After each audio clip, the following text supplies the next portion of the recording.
अस्सलामुअलैकुम वरहमतुल्लाह। Young Pakistani scholars की team की तरफ से स्कॉलर्स टॉक में एक दफ़ा फिर मैं बीजिंग से आपका मेज़बान कामरान अमीन आपके साथ हाजिर हूँ। उम्मीद है आप सब लोग बिल्कुल खुशबाश ठीक ठीक ठाक होंगे और अपनी ज़िंदगी इंजॉय कर रहे होंगे, खुशियाँ बांट रहे होंगे। अल्लाह आपको हमेशा हंसता मुस्कुराता खुशबाश रखे। अच्छा, आज की कहानी कुछ इस तरह से है कि अभी थोड़ा वक्त हुआ जब पेंडेमिक अरूज पे थी, ये कोरोना वायरस वाली वबा, और इसने पाकिस्तान का रुख किया। तो मेरे एक दोस्त ने मुझे एक मैसेज भेजा कि यार ये मास्क यहाँ पे एक जगह से मिल रहे हैं, कोई पाकिस्तानी कंपनी है वो नैनो टेक्नोलॉजी वाले मास्क बना रही है। तो ये दावा तो कुछ इस तरह से कर रहे हैं कि N95 और इससे ऊपर की इसकी क्वालिटीज हैं, और प्राइस इन्होंने बड़ी नॉर्मल सी रखी हुई है। आप जरा चेक करें कि ये है क्या। तो जब मैंने वो लिंक उस पर चला गया और उसको ओपन किया तो कंपनी की डिटेल्स बाकी चीजें देखी, तो वहाँ बार बार एक हमारे पाकिस्तानी साइंटिस्ट है उनका नाम भी आ रहा था। खैर उन्होंने कुछ फैब्रिकेशन की और सिंथेसिस की डिटेल भी दी हुई थी, और फिर उन्होंने उसके साथ जो प्राइस थी वो भी वहाँ मेंशन। और ये अप्रैल का टाइम था, और उस वक्त पाकिस्तान में आम मास्क भी ये जो सिंपल सा वो मिलता है वो भी बड़ा महंगा मिल रहा था, और उस पे जो कीमत लिखी हुई थी वो हैरत अंगेज हद तक 95 रुपए की लिखी हुई थी। तो मुझे बड़ी हैरत हुई। खैर मैंने फिर चेक करना शुरू किया तो मुझे पता चला कि प्रोफेसर जिशान खत्री साहब हैं जो ये काम कर रहे हैं, और वो पाकिस्तान में ही मास्क बना रहे हैं और नैनो टेक्नोलॉजी की मदद से मास्क बना रहे हैं, और फिर उनको वो कमर्शलाइज कर रहे हैं मार्केट में। तो मुझे बड़ी हैरत हुई। खैर मैंने उनसे फिर उनके बारे में जानना शुरू किया, क्योंकि उमूमन हम ये देखते हैं कि अच्छा पाकिस्तान से तो बुरी बुरी खबरें ही आ रही होती हैं, और हम ये अज्यूम करते हैं कि पाकिस्तान में तो कोई भी चीज़ नहीं बनती, और फिर कहाँ ये कि नैनो टेक्नोलॉजी वाली कोई एडवांस चीज़ बनती। तो हमने आज दावत दी ये सारी कहानी सुनने के लिए प्रोफेसर साहब को, उनके ज़ुबानी हम सुनेंगे मास्क बनाते हैं और कौन कौन सी चीज़ें प्रोफेसर साहब बना रहे हैं, कैसे बना रहे हैं। और अभी हाल ही में कुछ वक्त पहले उनको जो डिपार्टमेंट ऑफ टेक्सटाइल इंजीनियरिंग है मेहरान यूनिवर्सिटी में, उसका चेयरमैन भी बनाया गया। उसके लिए भी हम उनको मुबारकबाद देंगे और सुनेंगे। तो आज हमारी खुशकिस्मती है कि हमें ज्वाइन किया है लाइव सेशन में प्रोफेसर डॉक्टर जिशान खत्री साहब ने। सर मैं आपका पहले तो बेहद शुक्रगुजार हूँ, आपने हमें टाइम दिया और आप हमारे सेशन में शामिल हुए। अपनी सर एजुकेशन के बारे में आप बताइए, कहाँ कहाँ से एजुकेशन हुई, कहाँ कहाँ से पढ़ा, क्या क्या पढ़ा। मेरी मैं बेसिकली हैदराबाद शहर का हूँ। तो मेरी जो प्राइमरी और हायर एजुकेशन जो भी थी वो गवर्नमेंट स्कूल्स में हुई, जहाँ बल्कि पैसे देने नहीं होते, हमको मिलते थे पैसे। और जो कॉलेज जो मैंने किया, फर्स्ट ईयर जो इंटर जो हमारे पाकिस्तान जो सिस्टम है, वो भी हमने गवर्नमेंट कॉलेज से ही किया, गवर्नमेंट का कॉलेज था। और फिर ग्रेजुएशन की मैंने मेहरान यूनिवर्सिटी से, वो उस ग्रेजुएशन थी मेरी बैचलर्स इन टेक्सटाइल इंजीनियरिंग, और सन 2000 में हमने वहाँ से पास आउट किया। तो उसके बाद तकरीबन मैं 8 साल जो ना इंडस्ट्री को मैं सर्व किया। फिर 2009 में मैं वापस एकेडमिक्स में आ गया। तो ये मेरी कुछ तालीम थी। तो फिर 2009 में 2008 की मुझे बात याद है कि मेहरान यूनिवर्सिटी ने मास्टर्स ऑफ इंजीनियरिंग का प्रोग्राम स्टार्ट किया। तो मुझे बड़ा शौक लगा, पढ़ने का भी शौक था। तो क्योंकि फर्स्ट टाइम मैंने लॉन्च किया था, तो मैं कराची से ऑल द वे हैदराबाद जो जामशोर की तरफ बिल्कुल है, तो वहाँ पे मैं क्लासेस लेने आता था पूरे 2 सेमेस्टर। तो फिर मुझे वहीं पे अपॉर्चुनिटी लेक्चरशिप की मिली, मैंने ज्वाइन किया। तो मैंने मास्टर्स मैंने कंप्लीट की 2010 में। तो मास्टर्स भी मेरी मेहरान यूनिवर्सिटी से हुई, masters of engineering. Then I went Japan for doctor of engineering का मुझे ऑप्शन मिला 2011। तो वो मैंने तकरीबन पीएचडी जो है ना मैंने 22 महीने में तकरीबन, मुझे याद है कि मैंने अपना थीसिस सबमिट कर दिया। 5 पेपर्स थे उसमें, पब्लिकेशन वो मैंने उनको दी, वो थी इंटरसेक्टर वाली पब्लिकेशन थी। तो डेट वाज प्रॉबेबली जब फास्टेस्ट जो था ना, वो मुझे वहाँ से डिग्री मिली। तो मैं 2013 में 2011 अप्रैल में वहाँ जापान गया था, और 2013 में मिड में मैं आ गया था पाकिस्तान। तो ये मेरी क्वालिफिकेशन थी।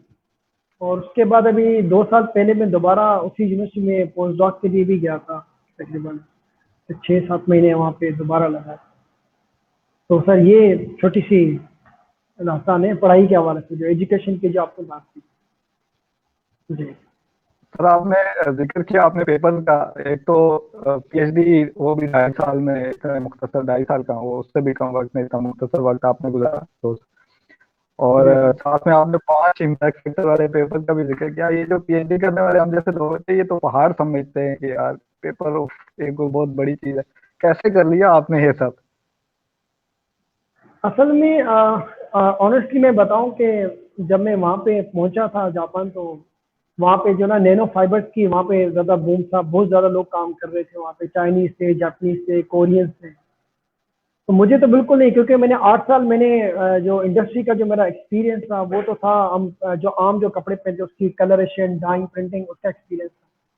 तो मेरा इरादा भी यही था कि इसी में पीएचडी करूंगा, मेरे लिए बड़ी आसानी हो जाएगी। लेकिन वहाँ पे तो मुझे ख्याल आया कि यार मतलब पूरी उम्र यही करते रहना है, तो कहीं ना नई चीज़ सीखी जाए। तो फिर मैंने नैनो फाइबर्स बनाना वहाँ पे सीखे। और ऑनेस्टली मुझे वहाँ पे जब 3 महीने हुए तो मुझे प्रोफेसर ने कहा कि आपकी कोई प्रोग्रेस नहीं है, कोई पेपर नहीं आया अभी तक आपका। तो मैंने कहा भाई मुझे तो एक तो जापान में जाना एक कल्चरल एक शौक था, और ऊपर से लैंग्वेज के बैरियर के इश्यूज, और प्लस में टेक्नोलॉजी जो थी वो मेरे लिए बिल्कुल नई थी। अब मुझे ये नहीं पता था कि इसमें क्या कैरेक्टराइजेशन करनी है। ऑनेस्टली मुझे कुछ चीज़ें पता तो थी नहीं, कभी परफॉर्मेंस कभी नहीं की थी मैंने। तो सर बस एक मैंने आर्टिकल मैंने थोड़ा सा काम किया था, हालांकि वो मेरे हिसाब से वो रिजेक्टेड काम था, वो काम सही नहीं था। लेकिन वो मेरे पास कोई डेटा नहीं, मुझे बड़ा प्रेशर भी था। तो उसकी मैंने इवेल्यूएशंस की, उसकी मैंने कुछ रीजनिंग ढूंढी। तो मैंने फर्स्ट जो अपना पेपर डाला था वो कार्बोहाइड्रेट पॉलीमर्स में मैंने सबमिट किया। तो मैंने अपने प्रोफेसर से मैंने पूछा कि अगर ये मैं किसी हाई इफेक्ट में डालूं और वहां से अगर रिजेक्ट हो जाए तो आपको कोई मसला है? तो उन्होंने कहा नहीं, मुझे तो कोई मसला नहीं है, आप जानो, आपका काम जाने, जमा भी आपने कराना है, अकाउंट भले आप मेरा यूज करें, लेकिन जो करस्पॉन्डेंस आपकी मतलब मेरी होगी, लेकिन अदरवाइज आपको जो उन्होंने ना फुल आज़ादी दे दी मुझे तीसरे चौथे महीने में।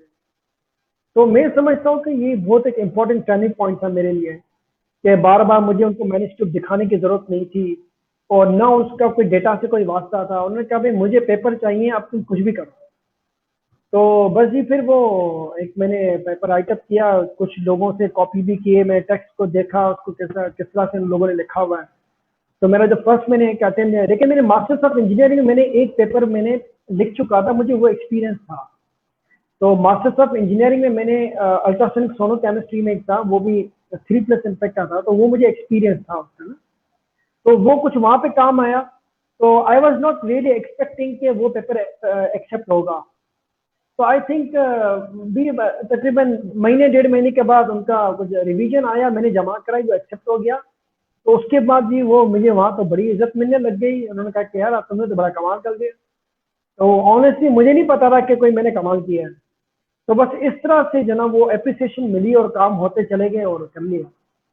जी बिल्कुल सर, ये वाकई आपने कमाल किया, क्योंकि एक पेपर पब्लिश होना 1 साल में ये बड़ी बात होती है, और 2-3, जी। और कहाँ 2 साल के अरसे में बंदा 5 पेपर पब्लिश पब्लिश करके आ जाएगा, बड़ा मुश्किल। अब तो कंपटीशन भी इतना ज्यादा है, पेपर भी इतने ज्यादा आ रहे हैं, उस हिसाब से तो बड़ा ही। जी वापसी पे सर आपकी चूंकि पहले असाइनमेंट थी मैदान यूनिवर्सिटी के साथ, तो कोई एग्रीमेंट था कि वापस आके उधर ही पढ़ाना है, कोई ऑफर हुई, या आपने खुद ही पसंद किया कि आप वहाँ पे ज्वाइन कर लें जॉब?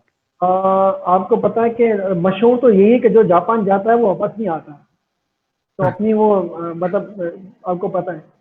तो इसमें कोई शक की बात नहीं कि मुझे वहाँ पे ऑफर्स थी काफ़ी ना प्रोफेसर के पास, और कंटिन्यूएशन में। लेकिन एक बहुत बड़ी अट्रैक्शन थी, मतलब मैं 3 अट्रैक्शन बोलूँगा जो पाकिस्तान, जो मेरी वजह बनी वापस आने के लिए। देखो एक तो हमारे अपनी फैमिली जो वैल्यूज़ हैं वो बहुत इंपॉर्टेंट, जिसको मैं ज़्यादा रेस्पेक्ट करता हूँ। और तो मैंने कहा मैं जाना चाहूँगा वापस मेरी फैमिली का साथ। हालांकि मेरी फैमिली मेरे साथ ही जापान में, लेकिन एक ख़ानदानी हमारे जो रवायत हैं, हमारे कस्टम्स हैं, तो मैं वहाँ रहना चाहता था। और दूसरी बात कि हमारी यूनिवर्सिटी में जो है ना, हमारे जो जो प्रमोशंस के जो ऑप्शंस थे ना वो मुझे बड़े अच्छे नज़र आ रहे थे। तो मैंने कहा चलें एक मतलब वहीं पर ही अगर सेटअप, यूनिवर्सिटी भी खुद मैं वेलकम कर रही थी कि आप आए तो हमें आपको बड़े प्रमोशंस भी मिलेंगे। तो और दूसरा जो था कि टेक्नोलॉजी ट्रांसफर का जो एक हमें जो कहते हैं ना कि जहन में एक भूत सवार था कि टेक्नोलॉजी की ट्रांसफर का बहुत जरूरी है। तो उसके लिए भी मैंने प्रोफेसर से बात की थी कि भाई आप जो ना मुझे कुछ स्टफ दें, कुछ केमिकल्स हो गए, कुछ मशीन वगैरह छोटी मोटी मैंने बैग में डाली, मैंने कपड़े निकाले और उसका वजन पूरा करने के मैंने कुछ चीजें दी।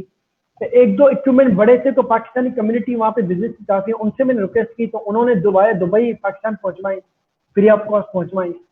तो फिर मैंने वो पाकिस्तान वो पूरा मैंने वो सेटअप बनाया, उसकी एक अलग जर्नी है, कोई एक अलग स्टोरी है। तो जापान की यूनिवर्सिटी ने इस मामले में मेरी बहुत सपोर्ट की और मैं कभी भी मतलब यही लगता है कि अभी भी मैं जैसे Japan is my second home. तो वो टेक्नोलॉजी ट्रांसफर की, यहाँ पे मैं टीम वगैरह बनाई, तो ये दो तीन चीजें ऐसी थी जो मैं मजबूर हुआ कि पाकिस्तान में ही मुझे जाना है। और यकीन करें मेरा वीजा भी कुछ एक्सपायर होने वाला, तो मुझे एडमिनिस्ट्रेशन ने बुलाया, मुझे इन्होंने कहा कि आप जा रहे हैं, आपको दोबारा आने के लिए आपको आसान ऐसा करें एक्सटेंशन अप्लाई कर दें आप। तो उस वक्त तो मुझे कुछ भी नहीं पता था कि मैंने कहा नहीं मैं अब एज ए स्टूडेंट नहीं आऊंगा इंशाल्लाह, मैं अब एज ए प्रोफेसर आपके पास आऊंगा, लेकिन आऊंगा जरूर, लेकिन इस वीजा पे मैं नहीं आऊंगा। और ना ही मैंने एक्सटेंशन नहीं ली, जिसमें मुझे काफी पाकिस्तान ने कहा कि यार आप बेवकूफ़ी कर रहे हैं, ये चीजें आपके पास होनी चाहिए। तो लेकिन मैंने एक्सटेंशन नहीं ली, बहरहाल मैं अल्लाह तवक्कुल पे वहां से निकल गया। और लेकिन वो वक्त ने साबित ये भी किया कि मैं दोबारा, बल्कि मैं एक साल में 2-3 चक्कर में जापान के लाजमी लगते हैं और वो उन्हीं के खर्चे पे लगते हैं, यूनिवर्सिटी के खर्चे, मतलब वो जो माशाल्लाह जापान ये की यूनिवर्सिटी है। इंस्पायरिंग चीज है, क्योंकि स्पेशली जो भी पाकिस्तानी बाहर जाता है और वो अच्छा परफॉर्म कर रहा हो तो डेफिनेटली ये बड़ा मुश्किल हमने यहाँ चाइना में भी देखा है कि इवन के प्रोफेसर और हाँ यूनिवर्सिटी पूरी कोशिश करती है कि ये बंदा यहाँ पे ही रुक जाए किसी न किसी तरह, और फिर आपको ऑफर भी मिल रही हो और फिर आप वो छोड़ के और मैं जी पिछले दिनों हाँ। हमारी एक डिस्कशन था अपने दोस्तों से, तो वो बड़ी मायूस है कि यार इवन की अगर पाकिस्तान में ऑफर भी मिल रही है, पाकिस्तान में जॉब ऑफर भी, तो भी जाना इसलिए फजूल है कि वहाँ बंदा जाके रिसर्च नहीं कर सकता। तो खैर आप तशरीफ लाए, बड़े जज्बे वाली बात है, रिसर्च आपने शुरू किया, आपको मसाइल तो बड़े हुए होंगे, कैसे आपने जी काबू पा लिया चीजों पे, कैसे आपने रिसर्च कंटिन्यू की, क्या करते हैं? देखिए मैं आपको बताऊं कि जो भी साइंटिस्ट है या रिसर्चर है ना, वो कहता है कि यार मेरे पास बड़ी लैब की जब तक फैसिलिटी नहीं होगी ना, उस वक्त मैं रिसर्च कैसे करूंगा। उसमें आपके रॉ मटेरियल्स हो गए, आपके पास कैरेक्टराइजेशन की मशीन, जैसे मटेरियल साइंटिस्ट अगर जो हो तो उनको कैरेक्टराइजेशन की मशीन चाहिए, सारी चीजें चाहिए। तो मैंने ना एक डिफरेंट एक मॉडल मेरे जहन में आया और उस पर मैंने काम शुरू किया। तो मैंने कहा अब वो वर्कआउट, वो मैं आपको बताऊं मैंने कैसे किया था। अब देखिए मेरा यूनिवर्सिटी में हमारे जी इतनी रिसर्च में या इतनी फंडिंग तो ऐसे तो अवेलेबल नहीं थी कि भाई आपको जो चाहे आपको आपको मिल जाए। तो पाकिस्तान पहुंचने के साथ ही ना सबसे पहले जो मैंने काम किया, मैंने टीम बिल्ड की और विजन ट्रांसफर किया। तकरीबन 6 से 7 हमारे कुछ फैकल्टी मेंबर्स थे, 4-5 फैकल्टी मेंबर थे और 2-3 हमारे स्टाफ के मेंबर थे जो चाहते थे कि हम भी आगे बढ़े। तो उनको मैंने कहा कि भाई देखिए बात नहीं कि कुछ सामान मैं अपने साथ में लेकर आया हूँ और कुछ सामान और चाहिए होगा और नैनो फाइबर सबको बनाने होंगे। और मकसद ये कि हम रिसर्च ग्रुप फॉर्मेशन करते हैं, इसका नैनो मटेरियल रिसर्च ग्रुप हम नाम देते हैं। और उसका मकसद ये होगा कि पब्लिकेशन हम लोग करेंगे यहाँ पे और पेटेंट फाइल करेंगे। और उसमें होगा ये कि हम 2 से 3 सब हम टीम्स बनाएंगे। सपोज 3 बंदे एक थीम पे काम करेंगे, 3 एक पे काम करेंगे, 3 एक पे काम, लेकिन ऑथर सब एक दूसरे से हम शेयर करेंगे। तो इस तरह से चला। फिर हमने कुछ हिसाब लगाया, फिर 5-5 हजार रुपये हमने मिलाए, कुछ सिरिंजेस ली, कुछ हमने पैराफिल्म हो गई, दो छोटी छोटी चीजें जो ना हमने कुछ सॉल्वेंट खरीदे। हम जो ना खुद बाइक पे गए, हम 2-4 हम लेकर आ गए सामान। तो वो मैंने अपनी ऑफिस में बैठ के उनको मैं हम जो ना एक जो विजन था वो ट्रांसफर किया कि भाई ये हम चाहते हैं। उसमें फिर ये भी था कि कमर्शियल एस्पेक्ट भी था कि इंशाल्लाह एक टाइम आएगा कि हम कमर्शियल भी इस पे करेंगे, लेकिन जो पहला भी स्टेज है वो ये कि रिसर्च के स्किल्स ट्रांसफर हो और आप लोगों को पब्लिकेशन मिलेगी। अब वो मेरे साथ इंटेक्ट इसलिए थे क्योंकि उनको खुद को पब्लिकेशन की जरूरत थी। तो इसलिए वो मेरे साथ बिल्कुल, क्योंकि जब आपके ऑब्जेक्टिव और टीम के ऑब्जेक्टिव, लीडर और टीम के जब सेम हो जाते हैं ना, तो आपकी कश्ती चलने लग जाती है, गाड़ी चलने लग जाती है। तो आपको ना उनको अलग से किसी मोटिवेशन देने की जरूरत नहीं है। अब आप ये सोच रहे होंगे जो एज ए मटेरियल साइंटिस्ट फिर जो ना वो स्कैनिंग इलेक्ट्रॉन माइक्रोस्कोप हम कहाँ से लाएं, या FTIR कहाँ से लाएं, XPS कहाँ से आए, ये सारी चीजें जो बड़े हैवी इक्विपमेंट को कहाँ से आएंगे हमारे पास। तो फिर मैंने डिफरेंट यूनिवर्सिटीज में राब्ते किए और हमारे यूनिवर्सिटी के जो डिफरेंट डिपार्टमेंट्स हैं उनसे राब्ते मैंने क्या देखे, हमने एक हमारे पास डेटा है, अगर जे आप हमको ये हमारे 10 सैंपल से इसकी अगर सेम एनालिसिस आप करके दे देते हैं, हम आपको ऑथरशिप दे देंगे। हम पैसे नहीं देंगे, पैसे नहीं हमारे पास। इसी तरह हमारी नेबरिंग यूनिवर्सिटी सिंध यूनिवर्सिटी हमारे पास, उनसे कुछ हमने पार्टनरशिप, इस तरह की पार्टनरशिप चलाते गए। और दूसरी पार्टनरशिप हमने इस तरह से की, हम यहाँ पे एक जो ना पार्सल बनाते हम जापान भेज देते थे, और मैं भी करस्पॉन्डिंग ऑथर होता और मेरा प्रोफेसर शिंशु यूनिवर्सिटी में था, वो भी करस्पॉन्डिंग ऑथर होता। तो हमें वहां से केमिकल्स और रॉ मटेरियल वो पोस्ट कर देते, या मैं कभी जापान जाता, मैं बैग भर के लेके आता। तो इस तरह से सर ये चलती गई कहानी। और हमारी लैब में जब हमारा कुछ नाम हुआ 2014-15 में, जब हम थोड़ा सा सरफेस पर आए, तो जो भी हमारी यूनिवर्सिटी में विजिटर आते हैं वो कहते हैं हमें आपका नैनो का सेटअप देखना है। तो हम लोग हंसते थे कि यार क्या सेटअप देखना है, हमारे पास तो है ही कुछ नहीं दिखाने के लिए। तो हमारे पास फिर भी आते थे लोग, तो हमारे पास टेबल कुर्सियां 2-3 चीजें बस ऐसी जो है ना वो पड़ी थी। आप यकीन करें, स्टरर जो होता है मैग्नेटिक स्टरर, हमारे पास में बड़े अच्छे थे, हमने 6,000 रुपए का लिया, वहां पे पाकिस्तान से हैदराबाद से लिया। वो बड़ा सादा सा था, वो हमने उस पर हमने काम चलाया। फिर लाइटों के मसले थे, लाइट चली जाती थी, पर हमें छोटी सी एक बैटरी हमने पकड़ी, वो बैटरी से हमने कनेक्शन देख के हमने वहां से काम शुरू कर दिया। तो हम खुद अंधेरे में बैठे थे, मतलब पेन भी नहीं होता, लेकिन हम स्टरर को चलाते थे कि ताकि रिएक्शन में कोई गड़बड़ ना आए। तो इस तरह से सर हमने मतलब चलाया है किस्से को ना। मैं सर छोटा था तो हमारे यहाँ कहानी मशहूर थी कि डॉक्टर खान साहब, अब्दुल कदीर खान साहब, ये जब जी जी वहाँ बाहर काम करते थे और फिर भुट्टो भुट्टो साहब पाकिस्तान में इनको लेके आए, तो वो ये जी कहते जी कि जब कहानी ये जो एक फिक्शन स्टोरी थी, वो इस तरह सुनाते थे बाद लोग कि जब वहां से आ रहे थे तो उन्होंने अपने बैग में ना वो बहुत सारे मटेरियल और कुछ मशीन और ये था भी, और बल्कि बहुत बहुत से लोग तो ये कहते हैं खुद इनको भी पता नहीं किसी फ्रिज में बंद करके या किस में बंद करके रह गया। तो आपको अभी सुनना था कि मैं जब वहां जाता हूँ तो बैग में सामान भर के ले आता हूँ, हम इधर से उनको सामान भेज देते। तो मेरे दिन में वही चल रही थी माशाल्लाह सर। देखें अक्सर हम लोग सोचते हैं, बल्कि हम बहुत ज्यादा ये सोचते हैं कि यार मेरे पास तो पाकिस्तान में जाएंगे क्या करेंगे, वो सारे ही नहीं है, काम कैसे होगा। और फिर अगर आप नैनो पे काम कर रहे हैं तो उसके लिए तो बड़े हाई लेवल के आपको इक्विपमेंट चाहिए। लेकिन मैं आपसे ये सीख रहा हूँ कि कैसे आप इस चीज को मैनेज कर सकते हैं कोलैबोरेशन से, और जी बल्कि इफेक्टिव मैनेजमेंट चाहिए जो बड़ी बेहतरीन चीज है। वसाइल इधर उधर से मैनेजमेंट, अरेंज। बिल्कुल।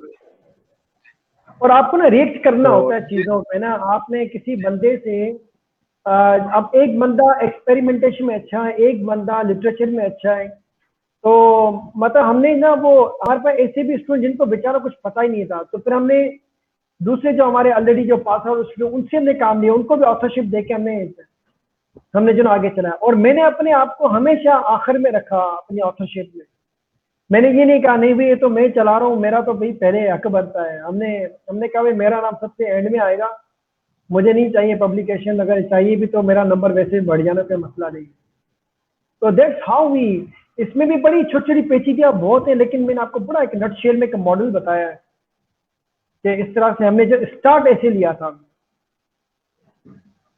बिल्कुल सर, ये बड़ी देखें हम पाकिस्तान में डेफिनेटली हमारे यहाँ अभी अगर हम ये कहें कि इवन गवर्नमेंट बहुत सिंसियर भी हो जाए साइंस और टेक्नोलॉजी में, जो कि अभी लगता नहीं है, लेकिन उसमें भी ये होगा कि इतनी ज्यादा हमारी गवर्नमेंट अमीर नहीं है कि एकदम हमें बहुत सारे रिसोर्सेज बिल्कुल प्रोवाइड कर दे और बिल्कुल उसमें हम काम बिल्कुल। शुरू कर सकें। हमें हमें यही करना होगा अल्टीमेटली, अगर हमें कहीं से स्टार्ट लेना है एक दूसरे के साथ कोलैबोरेट करके।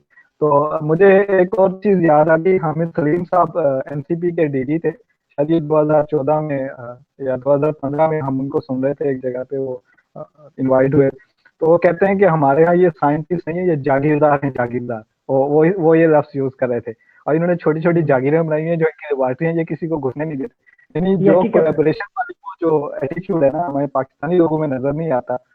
मैं देख रहा हूँ कि कैसे उसी चीज को आपने ओवरकम करके बशरा ना सिर्फ पब्लिकेशन की, बल्कि आपने हाँ रिसर्च में और कमर्शियलाइजेशन में भी नाम बनाया।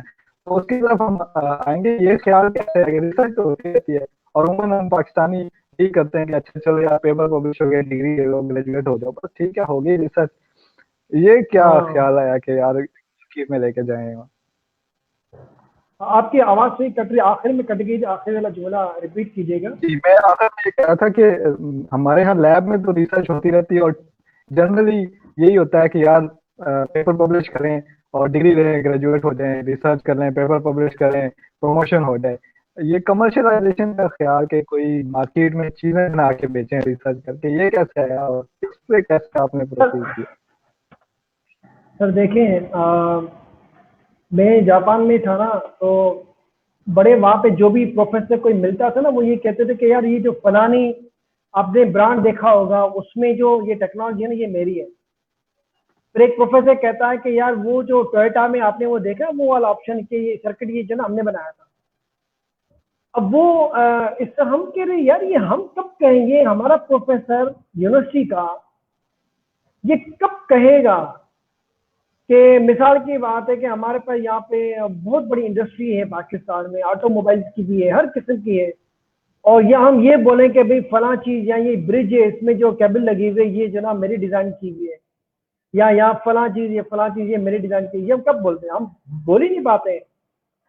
देखिए, जो प्रोफेशनल लोग हैं, जो डिजाइनर्स होते हैं, वो तो कहते हैं, लेकिन मैं कह रहा हूँ कि जो प्रोफेसर है ना यूनिवर्सिटी में, सबसे ज्यादा गवर्नमेंट की फंडिंग यूनिवर्सिटीज में प्रोफेसर को होती है। वो प्रोफेसर ये कब बोलेगा? तो वहां से मुझे था कि बस, क्योंकि मैं वहां पे देखता था कि प्रोफेसर के पास अक्सर जो ना वो आते थे, कंपनी के लोग आते थे, पैटर्न डिस्कस हो रहे हैं और टेक्नोलॉजी ट्रांसफर की बातें हो रही थी, और कुछ हमें नजर भी आती थी कि वो जो ना फील्ड में हमें नजर भी आती थी कि ये प्रोडक्ट जो ना ये प्रोफेसर की है, या एक्स वाई जेड प्रोफेसर ने ये डिजाइन किया था।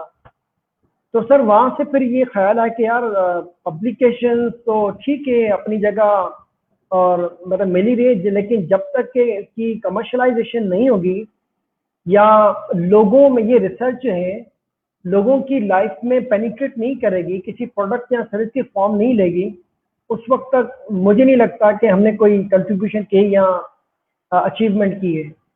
तो फिर हमने जब नैनो मटेरियल्स रिसर्च ग्रुप जब हमने फॉर्मेशन की थी, तो उसका हमें स्लोगन भी यही रखा था। हालांकि उस वक्त तो हमें पता भी नहीं था कि हम कमर्शियल कुछ कर भी पाएंगे। हमने ये लिखा था कि जो transferring research into people's life, इस तरह करके हमने एक स्लोगन बनाया था कि हम चाह रहे हैं कि भाई जो लैब की जो रिसर्च है वो लोगों की जिंदगी में ट्रांसफर हो जाए या चली जाए उसमें। तो then we will be able to, हम बोलेंगे हाँ यार कि हमने रिसर्च को ट्रांसफॉर्म किया किसी प्रोडक्ट फॉर्म में। तो ये एक दो ऐसी चीजें थी जिसका ख्वाब जो ना वो अब जाके पूरा हुआ, मास की सूरत में। और एक और भी हमारी प्रोडक्ट है फ्लाई ट्रैप के नाम से, वो भी हमारी चलती है, काफी एग्रीकल्चर प्रोडक्ट है हमारी। जी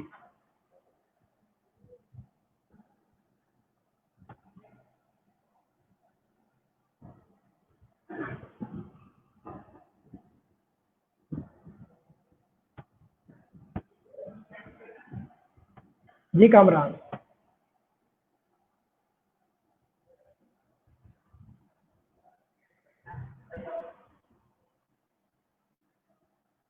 कामरान मेरे ख्याल से आपका शायद डिस्कनेक्शन हो गया।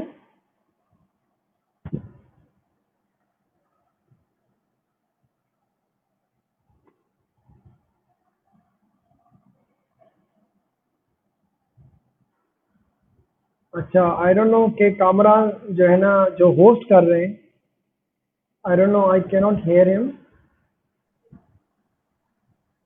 Yes you are back. अच्छा, आप ऑफ हो गए थे बीच में ना? जी मेरी एक्चुअली सर यहाँ पे हम वीपीएन यूज करते हैं तो वो डिस्कनेक्ट हो जाता है किसी वक्त, तो वो मसला था। अच्छा अच्छा।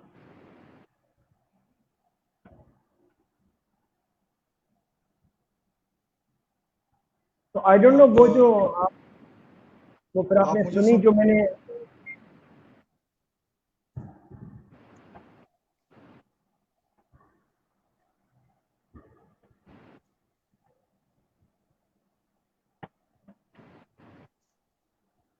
जी आपको मेरी आवाज आ रही सर? हाँ, अब आ रही है आवाज आपकी, जी लेकिन अ, डिस्टॉर्शन है, बहरहाल आवाज आ रही है। हाँ जी, मैं ये कमर्शलाइजेशन वाली वो तो नहीं सुन सका, इनिशिएशन या डिस्कशन सारी, लेकिन अच्छा मैं नेक्स्ट क्वेश्चन पे चला जाऊंगा। उमूमन सर ये होता है हमारे यहाँ रिसर्च के ट्रेंड के हवाले से कमर्शियलाइजेशन पे जाते हैं, तो ज़ाहिर है एक स्टैंडर्ड मीट करना है। फिर ये कि लैब वर्क तो एक डेफिनेटली आपने पेपर पब्लिश करने पे फोकस करना होता है, तो वो तो बड़ा इजीली पब्लिश हो जाता है। लेकिन जब आप कमर्शियलाइजेशन पे जाते हैं तो आपने मार्केट वैल्यू और डिमांड और पता नहीं किन किन चीज़ों का और आपने ध्यान रखना होता है। फिर मार्केट में पहले से लोग मौजूद हैं, उनको कम्पीट करना। बिल्कुल। एक और दुश्वार गुजार काम नहीं था कि एक तो पाकिस्तान जैसे मुल्क में रिसर्च करना और फिर उस रिसर्च को कमर्शियलाइजेशन वाले लेवल तक लेके जाना, तो ये एक और घाटी नहीं होगी, आपने अपने लिए एक और चैलेंज ले। असल में जब किसी फियर होता है ना इंसान को, जब फियर की तरफ आप जाते हो ना, तो वो फिर काम आपको आसान लग जाता है, दूसरों के लिए तो वो फियर ही रहता है।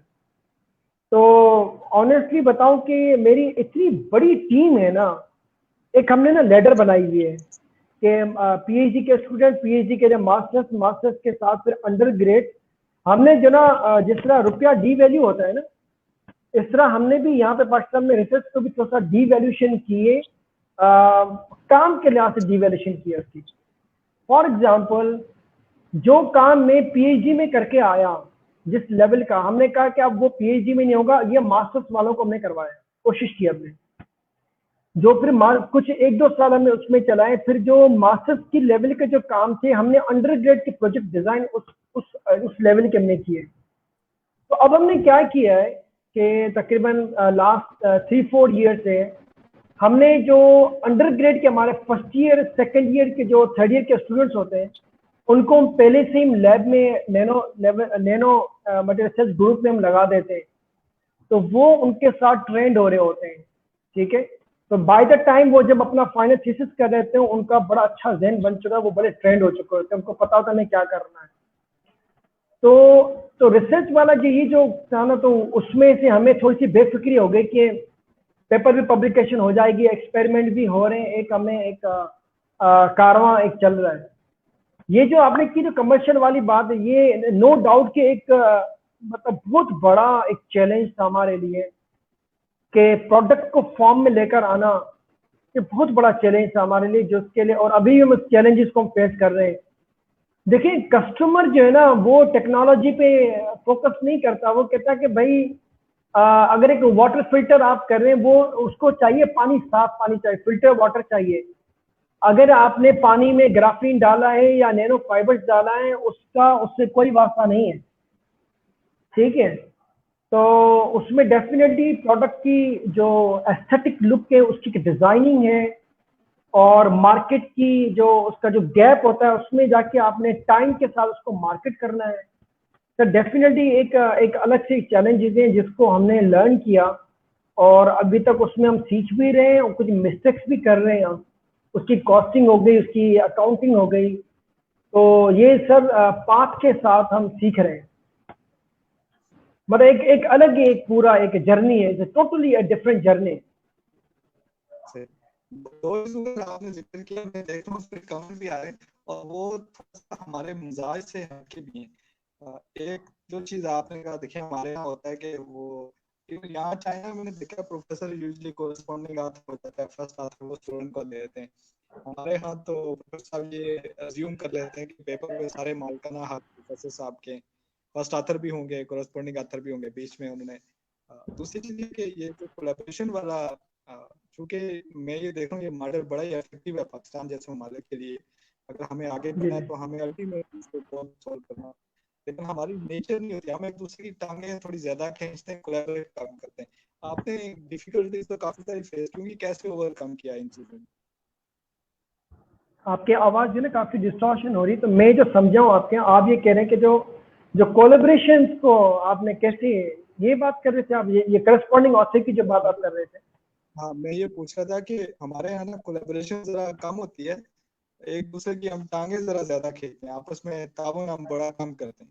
तो डिफिकल्टीज तो डेफिनेटली आपने भी फेस की होंगी, आपने इसको ओवरकम कैसे किया? देखिए, बात है सीधी कि मेरी जिंदगी हमेशा जब मैं प्लान ए पे काम किया हुआ था, उसका ऑल्टरनेट मैंने जो ना वर्स्ट जो ना सोचा हुआ था पहले से ही। और दूसरी बात, किस बंदे को जब अप्रोच कर रहे होते हैं ना, तो थोड़ी सी बना उस बंदे पे भी रिसर्च कर लेनी चाहिए before you going for collaboration. ठीक है, वो बंदा उसकी वीकनेस पॉइंट्स क्या है और उसको आप क्या स्ट्रेंथ देने जा रहे हैं आप। और आप ऐसे प्रोफेसर से आप कोलेब्रेशन की बात करें जिसको पेपर की जरूरत ही नहीं है, तो वो तो डेफिनेटली वहां पे ना आएगी ना। तो हमेशा जो ना टारगेट जो है ना ऑडियंस से आप कोलेब्रेशन करें, आप रैंडम ना जाएं कि भाई इस पे भी काम कर लिया, इस पे बिल्कुल जो है ना रिसर्च करके जाएं कि किस बंदे में कौन सा गैप है, कहाँ कहाँ वीकनेसेस है। देखिए जब हमने टीम बना रहे थे ना, मैंने ये नहीं किया था कि फॉर एग्जांपल मैं सारे प्रोफेसर से जो भी आ जाए वो ऐसे आ जाए, ऐसे नहीं था। मुझे पता था कि जहां जहां जिन जिन को जरूरत है, जो जो अपनी तकलीफ से गुजर रहे हैं, उनको आप जाके ना ये बात बताएंगे तो वो फौरन आपको हाँ करेगा। और जस्ट इनके कोई ना करता भी है तो ठीक है, कोई मसला नहीं। अब देखिए ना, हमने आपको कहा कि हमने उन प्रोफेसर को बोला कि जिनको पब्लिकेशन, पाकिस्तान में मेजॉरिटी लोगों को पब्लिकेशन चाहिए होती है, तो जो फ्रेश पीएचडी जो आते हैं आपके यहाँ, जो एसोसिएट प्रोफेसर हैं या असिस्टेंट प्रोफेसर हैं, उनके साथ कोलेब्रेशन करें, यंग माइंड्स को आप लें। लेकिन उन लोगों को कोलेब्रेशन आप करेंगे जो डिपार्टमेंट का हेड होते हैं अक्सर, या फॉर एग्जांपल जो ऑलरेडी अपनी जिंदगी बहुत अचीव कर चुके होते हैं, आप अगर उनसे कोलेब्रेशन या काम की एक्सपेक्टेशन रखेंगे तो वो आपसे कोलेब्रेशन नहीं होगी। तो हमेशा मैंने ये सीखा अपनी जिंदगी में कि कोलेब्रेशन आप हमेशा उनके साथ करें जो प्रोग्रेसिव साइंटिस्ट हो, उनके साथ कोलेब्रेशन करें। जो वेल एस्टेब्लिश साइंटिस्ट हैं उनके साथ बहुत मुश्किल है। हाँ, जैसे फॉरेन कोलेब्रेशन आप करने जा रहे हो, तो जैसे मेरा अपना professor, he was already A well establish professor, उसको पब्लिकेशन की अल्टीमेटली उसको भी बड़ा जरूरत थी कि भाई उनको भी प्रोग्रेस दिखानी होती है। तो मेहरान यूनिवर्सिटी और शिंशु यूनिवर्सिटी जापान की हाईएस्ट नंबर ऑफ पब्लिकेशन थी इन कोलैबोरेशन में। अगर आप उनकी वो एनुअल रिपोर्ट निकालें और हमारी यूनिवर्सिटी की एनुअल रिपोर्ट निकालेंगे तो सबसे highest number of publication in collaboration जो है ना वो हमारी यूनिवर्सिटी की थी। तो मुझे बताएं कि शिंशु यूनिवर्सिटी क्यों नहीं हमें सपोर्ट करें कि ठीक है, हमें जो ना वहां से फ्री में पब्लिकेशन आ रही है तो हमें क्या है, उनका भी इनाम हो रहा है। तो आई थिंक कुछ इस तरह से कुछ ऐसे लोग ढूंढने चाहिए। ऐसा ना हो कि आप जो ना रैंडम आप चले जाए किसी प्रोफेसर के पास, आपने कहा मैं कोलैबोरेशन करना चाहता हूँ, तो कोई भी आपसे कोलैबोरेशन नहीं करेगा। तो इस तरह से उनकी वीकनेस हो, आपकी स्ट्रेंथ हो, और आपकी वीकनेस हो, उनकी स्ट्रेंथ, जब ये पजल पीसेस जब मिलेंगे तो आई थिंक कोलैबोरेशन बहुत अच्छी होगी। जी बिल्कुल सर, इससे बहुत चीजें सीखने को मिल रही है और मैं ये ध्यान में रख रहा हूँ क्योंकि अभी हमें भी वापस आना है, वहाँ पे कुछ काम करना है। तो बड़ी इंफॉर्मेशन इस हवाले से कि कोलैबोरेशन किन चीजों पे करें, कहाँ कहाँ पे करें। और मैं एक वापस चीज आपकी रिसर्च पे मुझे एक जी चीज याद आ जी गई। कोलैबोरेशन में लोग जो है ना पता नहीं क्यों चाहते हैं कि फौरन जब भी कोलैबोरेशन की बात आती है तो वो बहुत बड़ा सोचते हैं कि भाई अब ये ट्रांसफर हो, ये एक्सचेंज होगा और ये होगा, तो उसमें फिर काम नहीं होते।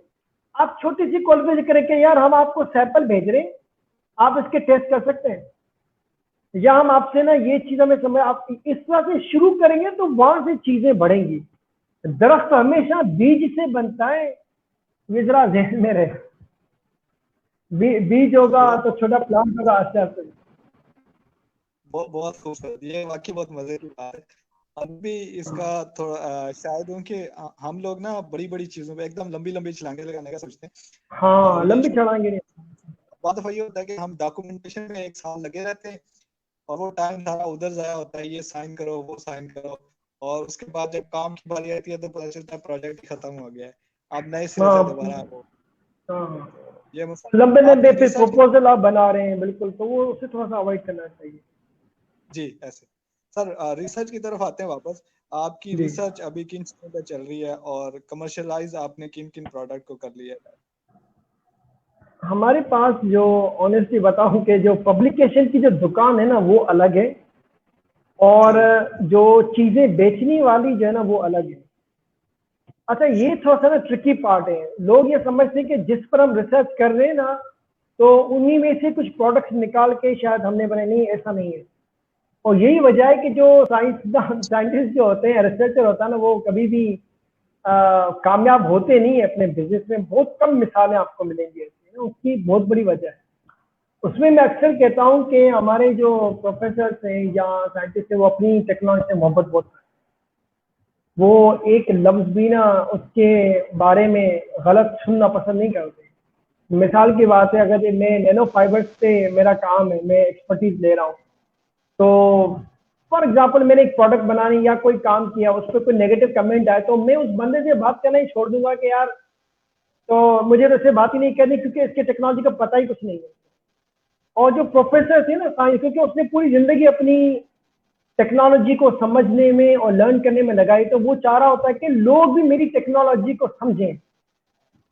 और भाई ये लोगों को टेक्नोलॉजी से कोई सरोकार नहीं है। जो प्रोडक्ट का जो एंड यूजर होता है उसको जो ना टेक्नोलॉजी वास्ता नहीं है, वो चाहता है कि मुझे प्रॉब्लम का सॉल्यूशन दे।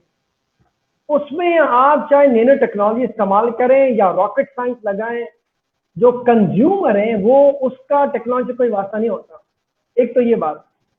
तो हमारे पास जो रिसर्च हो रही है, जो पब्लिकेशंस को ना, आपको टिपिकल टाइप के पब्लिकेशन हमारे प्रोफाइल में आपको नजर आएंगी कि हमने मेटल रिमूवल कर दिया भाई, पानी में से ये कर दिया, इस टाइप की आपको, या ड्रग रिलीज हो गए, इस टाइप के आपको काम मिलेंगे। नो डाउट कि हमने पैरेलल में कुछ जैसे मास्क पे हमने 2014 में काम किया था, ठीक है। और दूसरी हमारी एक प्रोडक्ट है फ्लाई ट्रैप। वो फ्लाई ट्रैप क्या है, उसमें जो है ना मैंगो, गुआवा, बनाना, इससे फ्रूट फ्लाई आती है, मुझे खास किस्म की मक्खी होती है और बड़ा नुकसान पहुंचाती है फसलों को। तो उसके लिए एक प्रोडक्ट हमने बनाई है, उस पर हमने अपनी प्रोडक्ट नैनो फाइबर की हम फील्ड में रखते हैं। तो वो मक्खी खास किस्म की मक्खी है, ये हाउस फ्लाई नहीं होती, दूसरी मक्खी होती है, इसको फ्रूट फ्लाई कहते हैं। तो वो आती है, उस पर जैसे अट्रैक्ट होती है, कहीं पर भी होगी, तकरीबन 1 स्क्वायर एकड़ में हम तकरीबन 6 से 8 छोटे पीसेस ये गैजेट हम लगाते हैं, दरख्त पे लटका देते हैं उसको। तो वो मक्खियां जहां पे भी होंगी, वो उस पर ऐसी अट्रैक्शन है, वो मक्खी उस पर जाती है और जैसे टच करती है वो मर जाती है। तो ये एक हमारी प्रोडक्ट है, ये हमने, आप हमारी वेबसाइट पे भी देखेंगे, ये भी हम बेच रहे हैं। और दूसरी हमारी सेकंड प्रोडक्ट जो है ना मास्क है, और 3-4 और भी प्रोडक्ट हैं, अभी हम बहुत रिसेंट इसको हम लॉन्च करने वाले हैं इंशाल्लाह। तो इनमें ये आपको ना हमारा कोई भी रिसर्च पेपर नहीं मिलेगा इन पर आपको। ये तो बिल्कुल आपने डॉक्टर साहब सही कहा कि क्योंकि जिस पे आपकी रिसर्च होती है वो बेसिकली पब्लिश होती है, और जो आप कमर्शलाइज करते हैं वो चीज़ें पब्लिश नहीं होती। लेकिन अगेन ये मुझे बड़ा इंटरेस्टिंग लगा कि जो रिसर्च है वो टोटली डिफरेंट, यानी दोनों चीज़ें हो रही है कि स्टूडेंट को डिग्री भी मिल रही है, पेपर भी पब्लिश हो रहे हैं, उस हवाले से भी आप बेनिफिट में। और दूसरी चीज़ ये है कि अगेन की मैनेजमेंट में दोबारा इस पर बात करूंगा, ये मैनेजमेंट ऑफ टाइम है, मैनेजमेंट ऑफ रिसोर्सेज है। और यहाँ पे भी हम देख रहे हैं कि आपकी प्रोडक्ट भी मार्केट में आए। लोकल से बहुत सारे इशूज है, आप देखें हमारे यहाँ फॉर एग्जाम्पल पानी का बहुत बड़ा मसला, आप कराची में फॉर एग्जाम्पल साफ पानी का बड़ा मसला है, वहाँ पे आप क्लीन होते हैं। इस तरह जो हमारी फसलों को, ये आपने खुद ही एक जिक्र कर लिया, मक्खियां लगती हैं, कीड़े लग जाते हैं। ये अगेन हम गरीब मुल्क टेक्सटाइल, अब वहाँ पे डिपार्टमेंट है कि चेयरमैन भी आप लगे हैं, इसके लिए आप दफा दोबारा को एक दफा हम नहीं, कितने नंबर आपकी आवाज आखिरी में बहुत डिस्टॉर्शन थी। आपने कुछ आखिरी में जो तस्करा किया अभी, जो थोड़ा वो प्लीज। ये कहता था कि आप टेक्सटाइल एंड पे जो मैं बात कर रहा था, टेक्सटाइल में तो कभी हम बड़े हम हमारा एक्सपोर्ट टोटली इस पे डिपेंडेंट था। और अब हम ये है कि वो हमसे तो आगे हो गए, बांग्लादेश जैसे और इस तरह के लोग। तो हमारी नीड आप देखें कि किस तरह की है, इतनी ज्यादा जरूरतें भी है। लेकिन जब मैं रिसर्च देखता हूँ पाकिस्तान से, जो रिसर्च पेपर पब्लिश होते हैं पाकिस्तानी यूनिवर्सिटीज में, जो रिसर्च होती है वो टोटली डिफरेंट होती है, जो हमारी नीड्स हैं उसको सेटिस्फाई बहुत कम कर रही होती है। और जब मैं उसको कंपेयर करता हूँ आप, जी जी सर, यही मसला है असल में, जो मेरा रोल वो यही है कि मुझे एक बात बताएं कि किसी को, एक प्रोफेसर है, एक वो क्रीम बनाता है, ठीक है, और वो बेसिकली कहता है कि भाई इसमें नैनो सिल्वर डाला हुआ है, इसके अंदर जो ना बड़े हर्बल और मुख्तलिफ जो ना हाई टेक किस्म केमिकल्स हैं, और बायो इसके अंदर जो ना सारी चीजें डली हुई हैं। और ये अफाजत क्या है, ये अगर आपको मच्छर अगर ये काट के चला जाए और उस पर आप ये लगाएंगे तो आपको ना खारिश नहीं होगी। मुझे पता कितने लोग खरीदेंगे वो उसको, कोई भी नहीं खरीदेगा, सही बात। क्योंकि मच्छर के बाइट तो हम तो वैसे खारिज करके हम उसको छोड़ देते हैं, ये तो सही वैसे ही हो जाना है। अब उस पे हमने ना 2-4 मिलियन का प्रोजेक्ट लिख दिया और हमें फंडिंग भी हो गई और हमें चलो भाई। एक होता है शार्क बाइट हो, जो बहुत बड़ा पेन है पाकिस्तान का। देखो जितने बड़े मसाइल होंगे ना जिस मुल्क में, जिस सोसाइटी में, जितने ज्यादा प्रॉब्लम्स होंगे उतनी ज्यादा आपके लिए सॉल्यूशन प्रोवाइड करने की अपॉर्चुनिटीज हैं। या इसको मैं यूं ट्रांसलेट करूं कि आपके पास बिजनेस अपॉर्चुनिटीज मौजूद है। बात जी समझ में आ रही है सर? देखे ना, जी बिल्कुल।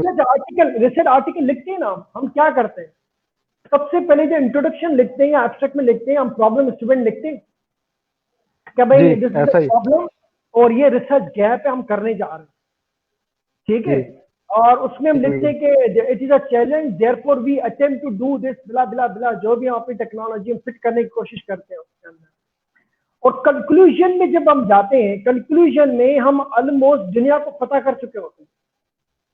हमारे कंक्लूजन भी जी ऐसे होते हैं कि पूरी दुनिया को पता कर चुके थे, हमने दुनिया के सारे मसले हल कर दिए और बस ये हम इन अदर वर्ड्स बैकएंड पे हम एडिटर को बोलते हैं बस ये पेपर तो एक्सेप्ट कर लो, ये बड़ी जबरदस्त चीज हमने लिखी है और हमने पूरा मसला हल कर दिया है।